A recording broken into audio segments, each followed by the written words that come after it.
Na celoštátnej súťaži sme mohli pozrieť 7 choreografií, ktoré hodnotila 5-členná odborná porota, na čele ktorej bol Mihaj Gábor z Maďarska.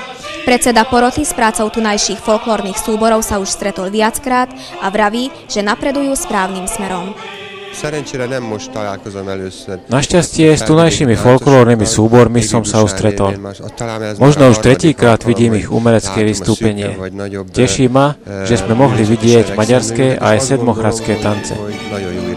Názor, že Karpatská kotlina má rovnakú kultúru, je teda správny.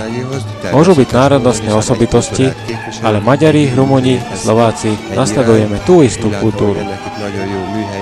Možno my, Maďari, sme mali väčšie šťastie v tom, že vďaka tanečným domom sme skorej našli svoje korene a ich dôležitosť. Mohlo by to byť príkladom aj pre ostatné národy Karpatskej kotliny, pretože javisko a štilizácia je jedna vec, ale je dôležité, aby sme spoznali tance a zvyky našich predkov. Potom sa dajú urobiť skutočné umelecké diela. Tanečné fórum vzniklo z dôvodu, aby spojilo prácu maďarských folklórnych súborov na Slovensku. Okrem toho pátra aj po ľudových tancoch a ľudovej muzike. Podľa Mihaj Kupec, člena predsedníctva, je dôležité, aby tanečné fórum podporovalo inovatívne návrhy, zabezpečujúc tak vývoj. Vzniklo to, pretože neexistovala žiadna organizácia, ktorá by spojila folklóristov. Po čase sa to celé rozpadlo. Začalo sa to vtedy, keď okolo IFU Sivek boli menšie problémy a v Bratislave vznikla fakulta tanečného umenia. Vtedy sme cítili, že je potrebné združenie alebo fórum, ktoré nie len morálne, ale aj odborne spojí s folklórnu kultúru, ktorá je na vysokej úrovni.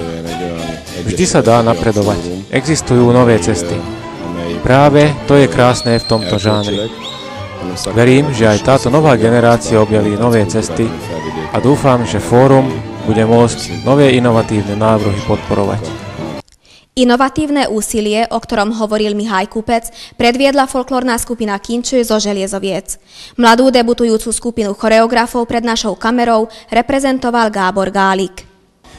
Deti sa tieto tance naučili v tanečnom tábore a mysleli sme si, že sú dosť šikovné aj na súťaž. 4 choreografi počas 3 víkendov mali tomu aj formu.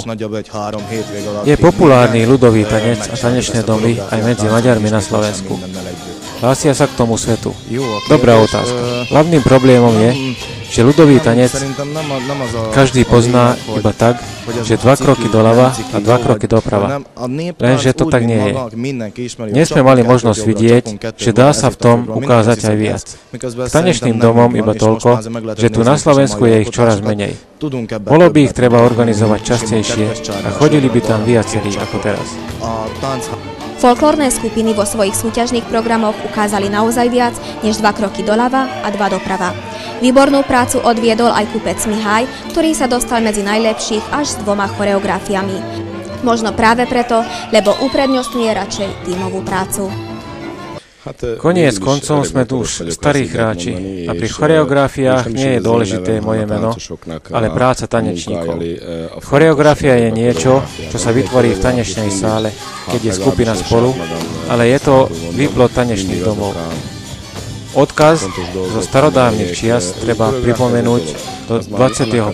storočia a s technikou vylepšiť to do takej formy, aby každý mal z toho niečo. Toto je práca choreografa a práca tanečníkov je dôveryhodné podanie. Nie je to moja choreografia. Je to naša choreografia tanečníkov. Aj keď je uvedené moje meno, ale dúfam, že získame dobré umiestnenie. Predseda poroty si cenil, že tanečné skupiny predviedli vystúpenia na vysokej úrovni, a to v menšinovej existencii, kedy je takáto práca oveľa ťažšia ako v Maďarsku.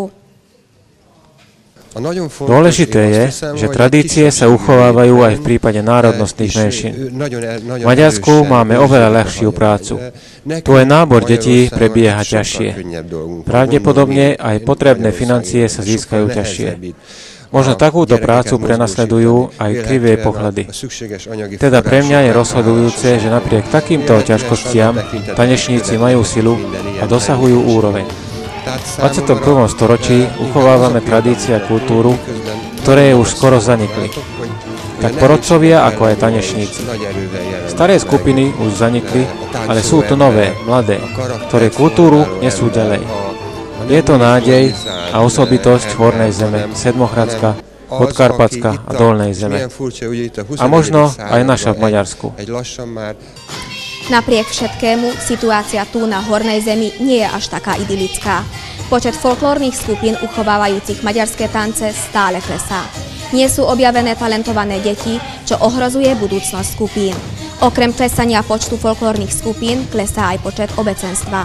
Našťastie, vďaka skupina Iglice, Svodinčania majú radi folklór. Na gala programe hľadisko síce nebolo plné, ale ani nezývalo prázdnotou.